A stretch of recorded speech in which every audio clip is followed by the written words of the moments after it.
انشاءاللہ کوئی حدیث کا درد نہیں وعلى آله وصحبه الأفضلين الأكرمين أما بعد أعوذ بالله من الشيطان الرجيم بسم الله الرحمن الرحيم وقرن في بيوتكن ولا تبرجن تبرج الجاهلية الأولى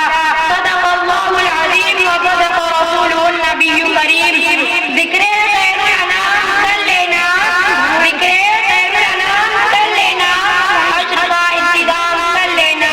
کچھ سننے اور سنانے سے پہلے ہے ضروری سلام کر لینا حسن تدریس پر جلوہ افروز میرے مرحوم ربی اساتذہ کرام اور عزیز بہنوں و معزز سامعین کرام السلام علیکم ورحمۃ اللہ وبرکاتہ۔ وعلیکم السلام۔ آج میں آپ کے سامنے پردے کی اہمیت کے بارے میں کچھ قرآن حدیث کی روشنی میں گفتگو کروں گی۔ میں اس شعر کے ساتھ اپنی تقریر کو شروع کرتی ہوں۔ نفرت کو ہم محبت کے جام پلا دیں گے، نفرت کو ہم محبت کے جام پلا دیں گے، دنیا کے اندھیروں میں ہم جمع جلا دیں گے، دنیا سے مٹائیں اسلامی قوانین کو، دنیا سے مٹائیں اسلامی قوانین کو، اغیار شاذ کو ہم لکھیں گے ہم تاریخ کی تہذیب حیات، لکھیں گے ہم تاریخ کی تہذیب حیات اور درد حیات دنیا کو سکھا دیں گے۔ معزز سامعین کرام، پردہ یعنی چھپانا سفر کرنا یہ عورت کی عزت کو بڑھا دیتا ہے، عورت کے وقار کو بھی بڑھا دیتا ہے۔ یہ حقیقت کسی پر پوشیدہ نہیں کہ پردہ اسلامی قوم سے خصوصی رویت رکھتا ہے، دنیا کی کسی قوم سے یہ پردے کا ایسا اہمیت نہیں جیسے مسلمانوں کے پاس ہے۔ یہ بات ادر من الشمس ہے کہ اسلام کے آمد سے قبل پہلے عورت کی کوئی قدر و قیمت نہیں تھی، انتہائی ذلت و پستی کا انتشار تھی، دنیا کی تہذیب عیش و حیات کا سامان سمجھا جاتا تھا۔ یونان ہو یا چین، ہر قوم میں بلکہ روئے زمین کے ہر خطے پر عورت کے پر ظلم و ستم کے پہاڑ ڈھائے جاتے تھے، مگر اللہ کے نظر و کرم سے اللہ کے حبیب محمد مصطفیٰ صلی اللہ علیہ وسلم نے تشریف لا کر اس عورت کو صحیح مقام و مرتبہ دیا، اسی ذلت و پستی کے گڑھے سے نکال کر عزت و اکرام کی بلندیوں پر پہنچایا، اسی عزت و حیا کی چادر اڑائی اور چہار دیواریوں کے اندر مکمل عمل و راحت کا سامان بخشا۔ چنانچہ پیارے آقا حضرت صلی اللہ علیہ وسلم نے اس تمام چنانچہ پیارے آقا حضرت صلی اللہ علیہ وسلم نے اس تمام حقوق ادا کیے اور ساتھ ہی ساتھ انہی پردوں کے زیور سے مالا مال کیا۔ اللہ تبارک و تعالی قرآن مجید میں پردے سے متعلق 7 آیتیں نازل فرمائی، جیسا کہ اللہ تبارک و تعالی قرآن مجید میں پردے سے متعلق ارشاد فرماتا ہے وَقُرْنَ فِي بُيُوتِكُنَّ وَلَا تَبَرَّجْنَ تَبَرُّجَ الْجَاهِلِيَّةِ الْأُولَىٰ۔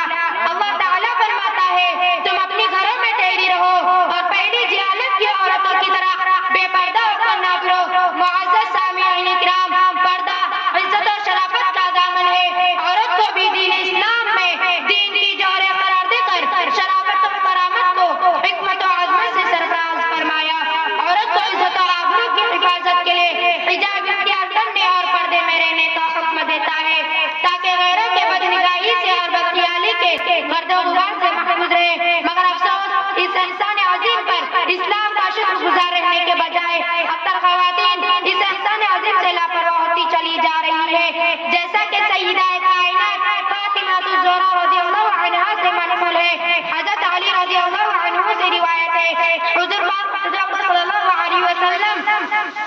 کی خدمت میں حاضر تھا تو آپ صلی اللہ علیہ وسلم صحابہ اکرام سے سوال فرمایا عورت کے لیے کیا چیز بہتر ہے؟ صحابہ اکرام نے خاموشی اختیار کیا، کوئی جواب نہیں دیا۔ پھر جب میں اپنے گھر پہنچا تو فاطمہ الزہرا رضی اللہ عنہا سے سوال فرمایا تو انہوں نے فرمایا عورتوں کو یہ بہتر ہے کہ مرد کو نہ دیکھے اور نہ مرد عورتوں کو دیکھے۔ معزز سامعین کرام، آپ تمام جانتے ہیں کہ حضرت فاطمہ الزہرا رضی اللہ عنہا آپ صلی اللہ علیہ وسلم کی سب سے چھوٹی صاحبزادی، چونکہ آپ صلی اللہ علیہ وسلم ان سے بہت محبت کیا کرتے تھے اور آپ کے پردے کا یہ عالم تھا کہ کوئی مثال نہیں۔ حدیث شریف میں آتا ہے جنت کی حوریں جنت کے باغات چھوڑ کر میدان حشر میں جمع ہوں گے استقبال کے لیے، چنانچہ حدیث شریف میں آتا ہے جب آپ اس طرح سے